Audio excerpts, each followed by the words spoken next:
Hi guys, Adam here, welcome back to the Railway. As always guys, before we get into today's video, if you guys are continuing to enjoy the content you're seeing, go ahead and give this video a like, that would be much appreciated. And always remember to click that subscribe button as well guys, all your support so far has been fantastic, so thank you very much for that. Today guys, I'm going to be looking at a steam locomotive from Hornby.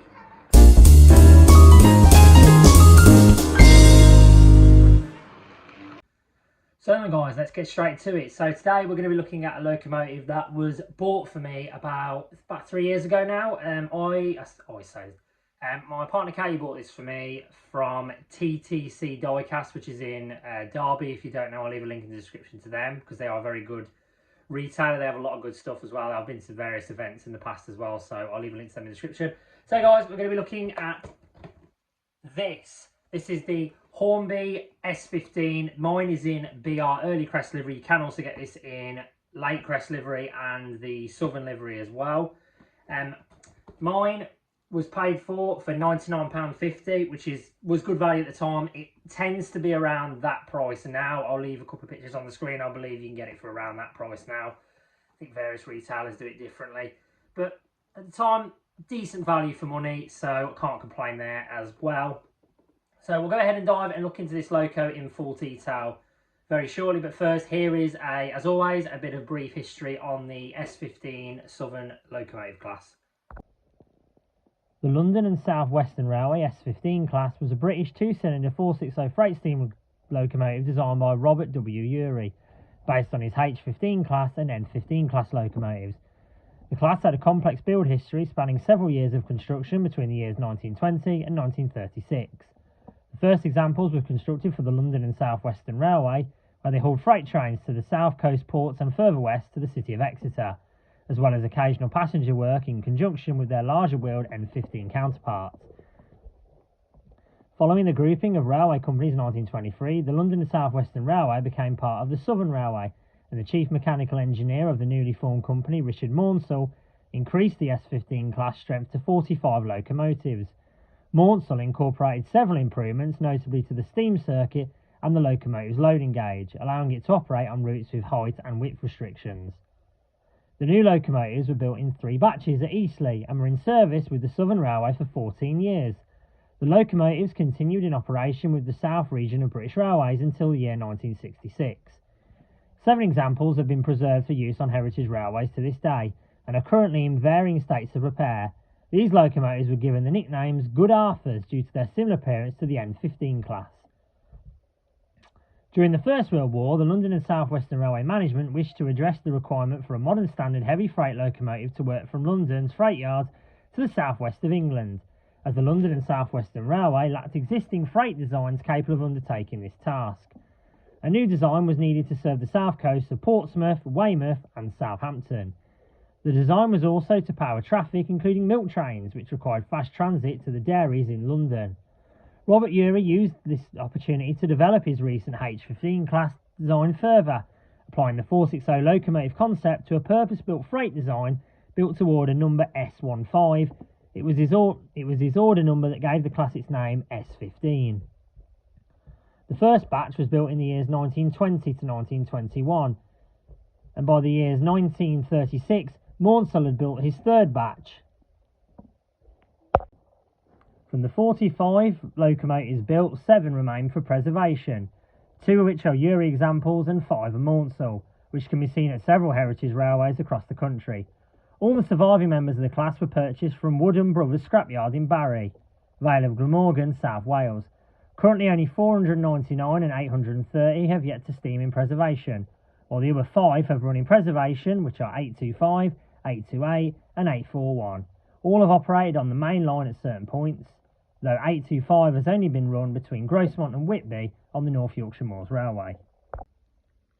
So then guys, here we have the box that it comes in. So obviously you get your traditional Hornby box with obviously the sleeve. So if I go and pop ahead and slide it out. Obviously, as you know guys, my locomotive, obviously I've already got it out of the box. In fact, you know, I have to do it the old fashioned way. So very simple packaging, comes with the plastic body, and then of course you have your info on the locomotive there as well. So Hornby S15 class, steam locomotive tender, DCC ready, DCC fitted. Of course, as you know guys, our layout is not DCC, so no need to worry about that on this occasion. Of course, here's all your info on that. I'll just put that out, guys. So if you guys want to pause the video and read any of that at any point, be my guest. I mean, pretty self-standard. That's where your DCC chip will go under the locomotive. So if you guys want to do that, no problems at all with that. So as I say, pretty standard box really. To be fair, most of the Hornby locos you get in a box nowadays are pretty standard. It's more the newer ones you get, like the Hush Hush and the Turbomotive, where the boxes are like absolutely massive. So we'll go ahead and look at it on the track, and then I'll talk about what issues I found with this locomotive, and see if you guys have had the same ones as well. So here we have it on the track then, guys. I thought I'd do it in this shed this time, purely because two things really. One, I'll spice it up, and two, it's less damage I can do to the actual layout in the other end shed as well. So looking at the loco from here, it looks absolutely fantastic. I mean, the pipework on it is immaculate, very good indeed. You've got the pipeworks that run up to the cab, very good as well. And then if I show you the front of the loco, you can blatantly see that it's got all the details there. Obviously the lamp has been added as well. The only thing that bugs me is like is that they don't put lamps on them. You have to put one yourself, which is very frustrating indeed. Mechanically, at the front, it looks pretty fine to me. You've got the early tender BR crest, which is obviously very prominent there. You can see that. Buffers at the back are obviously, I don't know if you can see that. I might have to do it from that angle as well. Yeah, there we go. Yeah, they're sprung buffers as well, which is always a nice touch to a locomotive. So yeah, it's as I say, looks wise, it's a fantastic looking locomotive. The front of it looks excellent. You can blatantly see that the smoke deflectors are fine. If you run down the side, you can see the added details there as well. Coupling rods look perfectly normal, no issues there. You've got the pipework that's under the cab as well. The number obviously is very prominent, there's no issues there. The lining looks perfectly fine to me. And even the back, you've got where the tender is, you've got the brake reverser there as well, where the coal runs through to the cab. And then in the front of the cab, you can see very clearly there is a lot of cab detail as well. Obviously you can't see it fully because we've got drivers in at the moment, but you can see the regulator there, you can see the gauges with all the tools on it. Obviously the smoke box is prominent as well, and the brake lever and everything is in there basically, guys. In terms of connection wise as well, very comfortably easy there. You've got the metal connector in between two locos. Obviously if you want to take them off, simple unscrew, very easy job indeed. And I also believe where that there is obviously where you power the locomotive from the tender, and then I think I'm right in saying the DCC chip, I might be wrong, I believe it goes in that area there. So obviously you just unscrew that and then change over from a 21 pin normal decoder to a 21 pin DCC decoder as well. So if you guys want to do that for yourself, get one of these locomotives. So that's it in full. As I say, lovely locomotive. Now I'll get to the issues we've had with this locomotive very shortly. So I've moved it back into this extension part now, just so we can have a look at it running up and down. So main issues I would say, if you do purchase one of these locos yourself in the future, is the motor issue, which is the reason I've done the video today, to talk about the problems with it. So when this loco was bought for me, obviously it had your standard Hornby motor in, no issues there whatsoever. Well, we felt at the time there was no issues with it. Unfortunately, after about, I'd say about 3 or 4 months of running this loco, because obviously it has been running now, the issues started to arise. So the main issue was we started to notice that the loco started to buzz quite regularly, and to start with couldn't figure out why that was the case. We thought maybe there was some dirt on the track, stuff like that maybe, but then eventually you come to realise that it's obviously something to do with the locomotive. So the main issue, as I say, the motor started to make a buzzy noise, and the top of the loco here, which is obviously where the motor is underneath, started to get really warm. And obviously that is when you start to think, oh, maybe there's a few issues here. So we took the body off, looked at the motor, and unfortunately the motor is, I'm afraid, one of those very disappointing cheap Hornby Chinese motors that they get, which is very strange because, as I'll show you in a minute, with one of the other Hornby locos I've got that is similar to this one, there is no issues with that one whatsoever. So, got a replacement motor for it, and unfortunately, this wasn't any Hornby issue, it was our issue. We actually wired it up wrong, so unfortunately, you have to put it in reverse for basically it to go forward. So, I'm not going to blame Hornby for that, but the fact that I had to buy a brand new motor in the first place was disappointing. And I believe I'm not the only one with these issues. I'll leave a picture on the screen now, but if you go on RM Web, which is obviously a monorailway web chat where you can talk about locomotives and things like that, there is a lot of people who've complained about this locomotive, saying that there's a lot of issues with it as well. I believe I'll have a look, a bit of research as well myself, but I do know that it's not just mine that's had issues. As I say, there is a fair few that's had issues as well. And the replacement motor that we've got does a job, but I'll be honest with you, it's not fantastic. I mean, I'll show you it running now. So at the minute, as you can see, that's on 40% power and it's not moving at all. That's now, I mean, it might need a bit of a kick anyway. There we go, that's better. Let me try that again. So that is on 40, and as you can see, it has started to move now. So it looks okay. It doesn't look too bad, to be fair. And then if I put it the other direction, again, that's 40% power, and you can just about see it's just starting to crawl there, and it's starting to pick up a bit of speed now. Admittedly, I don't run this loco all the time, so it might be the fact that basically it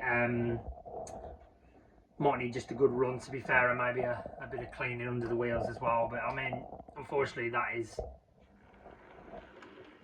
I mean, if you put it up to max, I mean, that's at 60%, and I mean, it runs okay there, to be fair. So maybe with a bit of running, it might be okay. But as I say, I'm not just the only one who's had these issues, right? So if we couple it up to some carriages now, so I'll put it on the green Southern coaches because obviously that's what it would have pulled back in the day. Right, as I say, that's up. There we go. That's 60% power there, then, guys. And as you can see, it's just started to pick up a bit of speed now, which is good.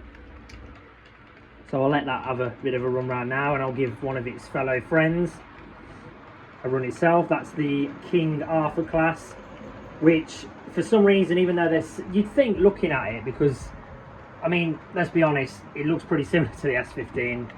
Obviously it's a different loco itself, but it is the same sort of design body. That one has had no issues whatsoever.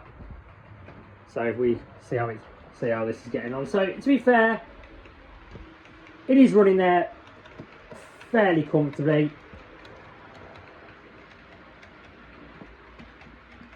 So that's not too bad, to be fair. But I mean, that is 60% power, guys, and you'd probably think at 60% power it probably would be a little bit quicker than that. So it does prove that, and it does tend to go slower around the corners. But I mean, obviously that is normal. But to be fair, as I say, you probably would expect it to be slightly faster than what it should be, really. I mean, it is pulling 1, 2, 3, 4, 5, 6, 7. I mean, it's pulling 7 Southern carriages there, which is quite a fair few for the loco. But as you can see, it is slowly starting to slow down, which tells me that it is. I mean, when I had this loco for the first month, before the motor was replaced and before it would pull, well, you see the mixed freight load that's behind that, it would pull that with no problems whatsoever. And then after about, as I say, about 6 months, when we started to notice these issues, it started to get slower and slower, and then I'd literally have to run it round. When it was in the old track before the extension part came in, I used to give it about probably 10 circuits, and then I'd have to take it off just purely because the buzzing noise got louder and louder. And then it got to a point where I realised if you keep leaving it, the motor's eventually going to burn out, which is exactly, if you look ahead on Google, if you type in Hornby S15 motor issues, you will find out exactly the problem with this. And as you notice, if I continued to leave this, if I left this for probably, I reckon, on its own, if I left it for about a good probably couple of hours running on its own, I reckon the motor may eventually give out, unfortunately. So that's, unfortunately, I'm afraid, a very, very disappointing motor for what is such a lovely looking locomotive. So I have to say, Hornby, you certainly know how to design a locomotive, but in terms of getting a motor for one, maybe go ahead and use something slightly better. That's my own personal opinion, which is a shame really, because as I say, the King Arthur, which I've got here, which is pretty much exactly the same, just in green, because it's pretty much the same looking locomotive, never had any issues with that whatsoever. And to be honest with you, it's the same with wherever I've got it. Where is it? That one. So that's a schools class, which I know is slightly different, but again, there's no issues with that one. So I'm not sure what Hornby were thinking with this. And I mean, I know you guys will probably think, oh, maybe you could have contacted Hornby to maybe get a replacement motor. I could have well done, but to be honest with you, the fact that it wasn't brand new was probably, it just seemed pointless, to be honest. As you can see there, look how slow that's going now. And I mean, that's literally, I haven't changed the speed, guys. That's literally the same as it was when I started it. So you can tell it is starting to slow down, unfortunately. So I'm afraid, guys, yeah, I would recommend, if you do get one of these, guys, just be careful with what you're buying, purely because, as I say, if you buy one brand new, there tends to be, you're going to have to change the motor maybe in the next, maybe the first 6 months of having it. So yeah, I highly recommend it. I'm not sure, I believe it's the same with the Lake Crest one and the Southern livery, because, well, I imagine it will be, because unfortunately it is literally the same locomotive, isn't it, just with a different livery on. So yeah, unfortunately, that is the way it is, I'm afraid. So yeah, if you do want to, I mean, they are like locomotive. I would recommend getting one myself, because I do like it, but unfortunately, as I say, if you do get one, guys, please bear in mind that there will be issues with it in the future. We'll leave that then to run off then. Yeah, shame, because it's such a nice load as well, isn't it? Oh well. Anyway, it is what it is. Anyway, guys, I'll leave the video there then. So thank you all for watching this, my personal opinion on this Hornby S15 class. As I say, guys, definitely worth getting one. Just bear in mind there may be issues in the future. So as I say, I'll leave the video there, guys. As always, if you have enjoyed what you've seen today, please go ahead and give this video a like. And also, please hit that subscribe button as well. And as always, guys, I want to just thank everyone who has so far. Your support and all your comments, all your likes, everything is much appreciated so far, and I look forward to seeing you guys for more content in the future. So thank you, guys, take care, have a nice day, and I'll see you in the next video. Goodbye.